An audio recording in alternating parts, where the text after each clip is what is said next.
Hello and welcome everybody to another episode of Books and Bytes. Oh, yeah. Today we're diving deep into a true literary ocean. Mm-hmm. Leo Tolstoy's War and Peace. War and Peace. It's a big one. It's a big one. It's one of those books I think that a lot of people feel like they should read.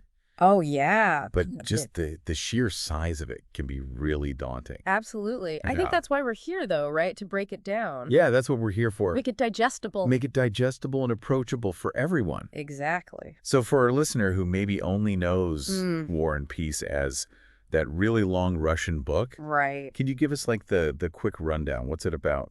So, on the surface, it is a historical novel set in Russia during the Napoleonic Wars. Okay. But Tolstoy is interested in so much more than just battles and emperors. Right. He's exploring the human condition. Okay. And how individuals find meaning in a world that often feels very chaotic and unpredictable. So war is obviously a huge theme, but it sounds like it's about so much more than just the fighting itself. Absolutely. He looks at war's impact on individuals, families, on society as a whole. Okay. He contrasts those grand narratives of history with those intimate experiences of everyday life. And then there's peace. Yeah. Right. But I'm guessing Tolstoy's definition of peace goes way deeper than just the absence of war. You got it. Right. He's asking, what does it mean to live a meaningful life? To find love and connection? Yeah. To grapple with loss and faith? Wow. That's a lot to unpack. Yeah. And he does all of this through these intertwined stories in his families, right? We've got the Bezukhovs, the Bolkonskys, Rostova. Exactly. And each family kind of represents a different facet of Russian society. Okay. From the glittering aristocracy to the more grounded rural life. Got it. And through their eyes, we see the extravagance of those grand balls in St. Petersburg. Oh, yeah. The quiet beauty of country estates. And, of course, the brutal realities of war. Okay. I am officially intrigued. Good. So let's dive into the story itself. Okay. Where does Tolstoy drop us at the beginning of this epic journey? All right, so we start in 1805, smack dab in the glittering salons of St. Petersburg. Tolstoy throws us right into this world of gossiping nobles, ambitious families, and these elaborate social gatherings. And I'm guessing some key characters kind of emerge out of this whirlwind of society life. Oh, absolutely. Right away, we meet Pierre Bezukhov, this awkward, kind of bumbling young man who suddenly inherits a massive fortune. I feel like I know a Pierre, like well-meaning, but a little lost. Totally. He's searching for meaning in his life. Okay. But he keeps getting caught up in the superficiality of high society.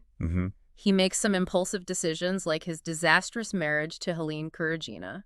Ooh, Helene. Okay, so red flag alert. What's Helene all about? She's beautiful, charming, and completely empty inside. She represents everything that's wrong with that upper-class social scene. So all style, no substance. All style, no substance. Got it.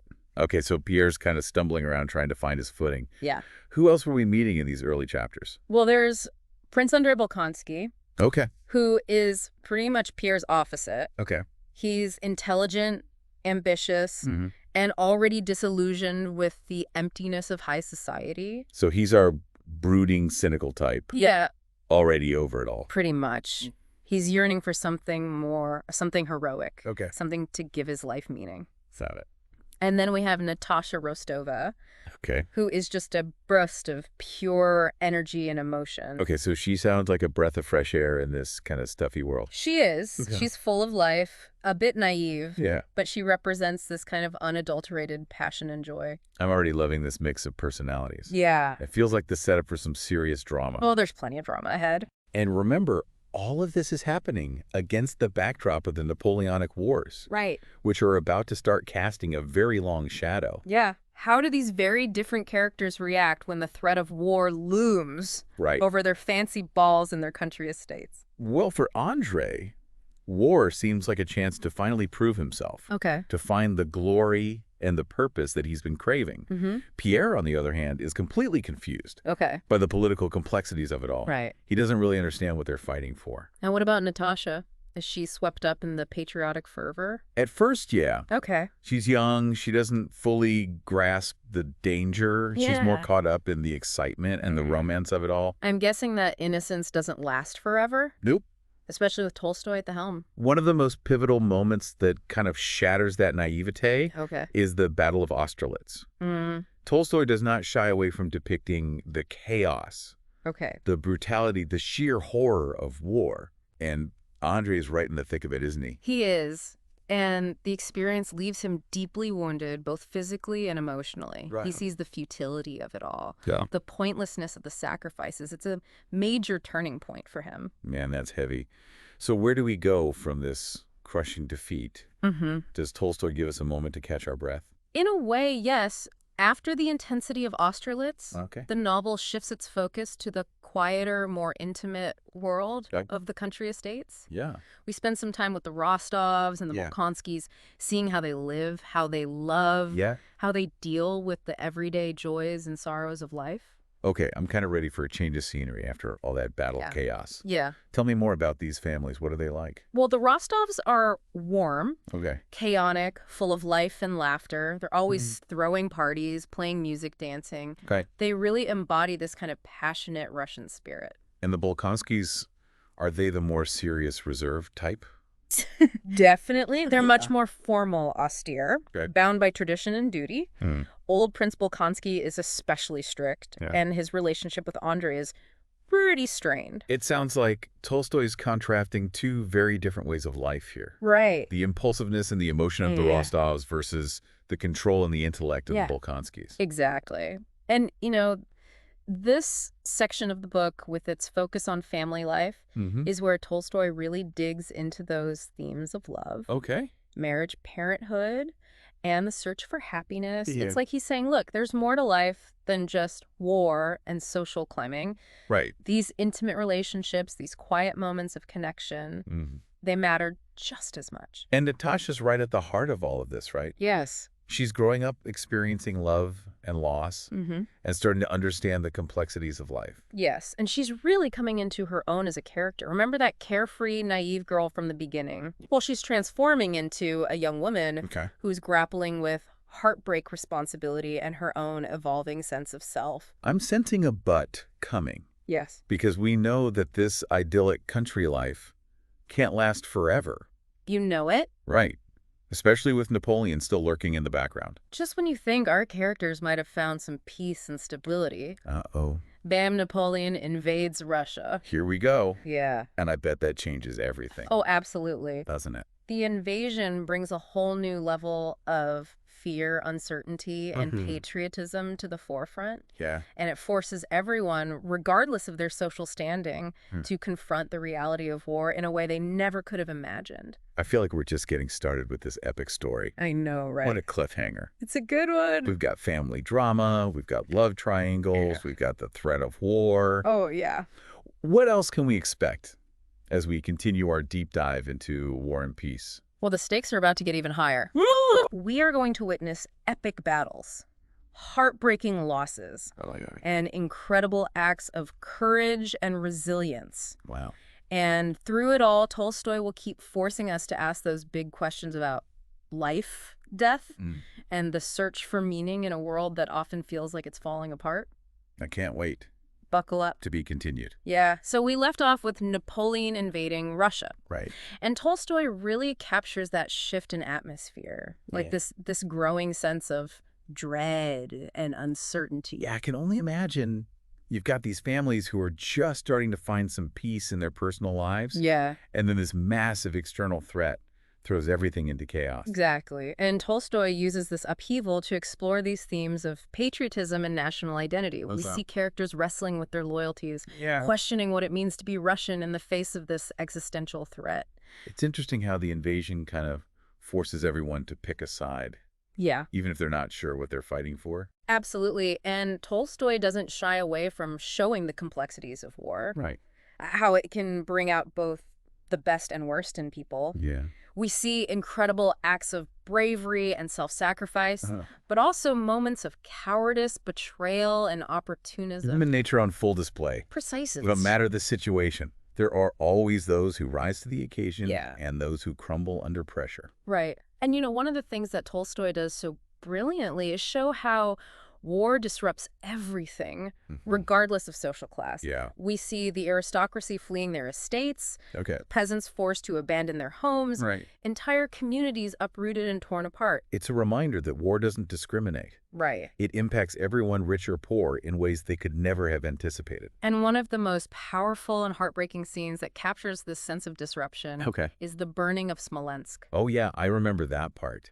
The imagery is so vivid, you can practically feel the heat of the flames and smell the smoke. It's devastating. And Tolstoy was known for his Christian anarchist beliefs. And some scholars see the burning of Smolensk as this symbolic rejection of material possessions and the corrupting influence of civilization. Wow, I never thought about it that way. It's like the fire is cleansing the land. Yeah. Wiping away the old order to make way for something new. It's a powerful interpretation. And of course, the burning of Smolensk also has a huge impact on the characters. Right. Andrei and his family are forced to flee their beloved estate, and they witness firsthand the suffering of their fellow countrymen. It's like the war is stripping away everything they hold dear. Forcing them to confront the fragility of life and the impermanence of material possessions. Exactly. And then, of course, we come to the monumental Battle of Borodino. Here we go. This is where Tolstoy really unleashes his epic storytelling skills. This is the big one. This is it. The one that everyone talks about. I can't wait to hear how he handles it. We'll get ready for some intense descriptions. Tolstoy does not hold back in depicting the sheer scale, the brutality, the overwhelming chaos of this battle. And we see our main characters right in the middle of it all. Yes. Experiencing it from their own unique perspectives. Absolutely. We have Andrei now, a cynical and disillusioned officer who sees the battle with a kind of detached realism. He understands the strategic maneuvers, but he's lost faith in the glory of war. And what about Pierre? He's always been a bit of an outsider, observing things from a different angle. How does he experience Borodino? Well, Pierre's still searching for meaning, and he's strangely drawn to this spectacle of battle. Interesting. But he doesn't really understand the military tactics or the political motivations. He's almost like a child wandering through this chaotic and dangerous landscape. It's like he's looking for some kind of profound truth amidst the chaos. But he's not sure where to find it. Exactly. And, this contrast between Andrei's cynicism and Pierre's naivete highlights one of Tolstoy's key points about war. It's a complex and messy affair, and there's no single way to understand it. It's like he's saying that war is a kaleidoscope of experiences, and each individual perceives it through their own unique lens. And Tolstoy himself had firsthand experience with war. Oh, really? He fought in the Crimean War. Wow. And his descriptions of Borodino are informed by his own memories and observations. That's incredible. It's like he's channeling his own trauma and insights into these characters and scenes, giving them this raw, visceral authenticity. Absolutely. And there's this famous passage in the book where Prince Andrei, lying wounded on the battlefield, looks up at the sky and has this epiphany about the insignificance of his own ambitions compared to the vastness of the universe. So that's deep. Do you remember how it goes? Well, he thinks about how he used to dream of glory and recognition, but now all of that seems meaningless. He realizes that true happiness comes from something much simpler. Connection. Love the beauty of the natural world. It's like the war has stripped away all the illusions, all the societal expectations. And he's finally seeing things with clarity. Exactly. And this moment of clarity for Andrei is a kind of spiritual awakening. It's a recognition that true meaning lies in something beyond the self, beyond the pursuit of worldly success. And does this realization change how he approaches the rest of his life? It does. He becomes more compassionate, more forgiving, more focused on the things that truly matter. And, some critics see Andrei's arc as a reflection of Tolstoy's own spiritual journey. Wow, that's fascinating. So what happens after this epic battle of Borodino? Do things settle down, or does the chaos continue? Well, Borodino is a turning point in the war. But it's not the end. The Russians, despite technically winning the battle, are forced to retreat, and the French eventually occupy Moscow. And what happens to our characters amidst all this upheaval? Well, Pierre, in a moment of almost reckless idealism, decides to stay in Moscow. Oh, wow. Hoping to assassinate Napoleon. That's bold. Does he succeed? No, he gets caught up in the chaos of the burning city. Okay. And ends up being captured by the French. Oh, no. So what happens to him in captivity? Well, this is where things get really interesting. Okay. Pierre's imprisonment is a transformative experience. Okay. He endures hardship and witnesses immense suffering. Yeah. But he also encounters the simple peasant named Platon Karatayev, Okay. who becomes a kind of spiritual guide for him. Wait, peasant becomes his spiritual guide. That's an interesting twist. I know, right? But Karatayev embodies this kind of wisdom and acceptance that Pierre has been searching for his whole life. Right. He teaches Pierre to find joy in the simplest things, to embrace the present moment, to connect with his fellow human beings on a deeper level. It's like Pierre's finally learning what true inner peace looks like. Not from books or philosophy, but from the lived experience of this humble peasant. Exactly.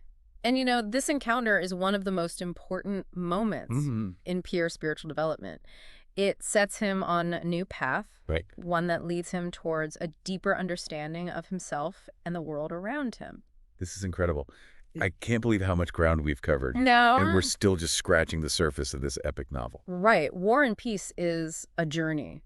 Yeah. A constant exploration of the human condition. And we're about to see how these characters navigate the aftermath of war. Okay. The rebuilding of their lives. Right. And the search for meaning in a world that has been forever changed.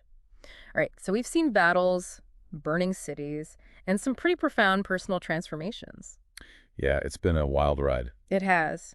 Where does Tolstoy take us as we approach the end of this massive story? That's a great question. You know, there's so much going on. Right. I'm really curious to see how it all wraps up. Well, the war eventually ends. Of course. As all things do. Napoleon is defeated, and a sense of normalcy, or at least a new normal, begins to return to Russia. Okay. But the characters aren't just picking up where they left off. Right. They've been fundamentally changed by their experiences. You know, it's interesting how, even though the external conflict of the war is resolved, the internal conflicts of the characters continue to simmer. Yeah. It's like Tolstoy is saying that the battle for meaning and happiness is an ongoing struggle. Exactly. Even in peacetime. Yeah, and for some characters, like Pierre, this period of rebuilding becomes a time of incredible growth and self-discovery. Right. Remember, he ends part 2 as a prisoner of war, learning from the wisdom of playing Karatayev. Right. That felt like such a turning point for him. It was. It's like he finally started to understand that true happiness isn't about wealth or status, but about simple human connection and finding meaning in the everyday. Exactly. And when he returns to Russia, he's a changed man. Okay. He's shed his naivete and embraced a simpler, more authentic way of life. Gotcha. He's also finally able to see Natasha for who she truly is. Okay. A woman of depth and compassion, not just the carefree girl he once knew. I'm definitely sensing a happy ending for these two. You'd be right. All right. After all they've been through, Pierre and Natasha find their way back to each other. I love that. And their marriage isn't just a romantic resolution. Okay. It's a symbol of their shared growth, their understanding of what truly matters in life. It's like Tolstoy is saying that even after the darkest of times, love and hope can still blossom. Absolutely. But it's not all sunshine and roses. Right. The ending is bittersweet. Okay. Because some characters don't get their happy ending. Right. Prince Andrei, for example, dies from his wounds shortly after the Battle of Borodino. That's right. I was wondering about him. It's such a tragic loss. It is. But his death also felt almost inevitable, like it was part of his larger arc. I think you're right. Andrei's death serves as this reminder of the fragility of life. But it also allows him to achieve a kind of peace that he couldn't find in the world. Right. Remember that scene where he's lying wounded on the battlefield, looking up at the vast sky? Yeah. It was like he was finally letting go of his ego, his ambition, and surrendering to something larger than himself. Exactly. And his death has a profound impact on those around him, particularly his sister Maria. Right. She steps up and takes on the responsibility of raising his son. Okay. And she eventually finds love with Nikolai Rostov. Wait, Nikolai and Maria. I did not see that coming. I know, right? It's a bit of a surprise. But, you know, when you think about it, they've both been through so much. They've matured and grown in ways they couldn't have imagined. And their union represents this kind of healing, emerging of these two families who've been intertwined throughout the novel. It's like Tolstoy is showing us that even out of loss and devastation, new beginnings are possible. Exactly. And the ending with its focus on family love and those simple joys of everyday life really reinforces one of the novel's central themes. Okay. That true peace is found not in external circumstances, right, but in the internal state of one's soul. It's like he's saying that even in a world that's full of suffering and chaos, we can still find those moments of grace, connection, and meaning. And that's a message that resonates even today, isn't it? Absolutely. In a world that's constantly bombarding us with information, conflict, and uncertainty. Yeah, it feels very relevant. It does. War and Peace reminds us to slow down, to appreciate the simple things, to connect with those we love, and to find peace within ourselves. Beautifully put. So for our listeners who might be feeling a little overwhelmed by the sheer size and scope of War and Peace, right, what would you say is the key takeaway, the thing they should remember long after they finish the book? I think Tolstoy is urging us to look beyond those grand narratives of history, the battles and the political dramas, and to focus on the individual stories, those intimate moments of love, loss, and resilience. He's reminding us that even in a world defined by conflict, the human spirit has an incredible capacity for growth, compassion, and hope. And that's a message worth remembering. So to our listeners, if you haven't already, I highly encourage you to dive into War and Peace. Yeah. It's a journey, it's a challenge, and ultimately a deeply rewarding experience that will stay with you long after you turn that final page. Thanks for joining us on another episode of Books and Bytes. Thanks, everyone. Until next time, happy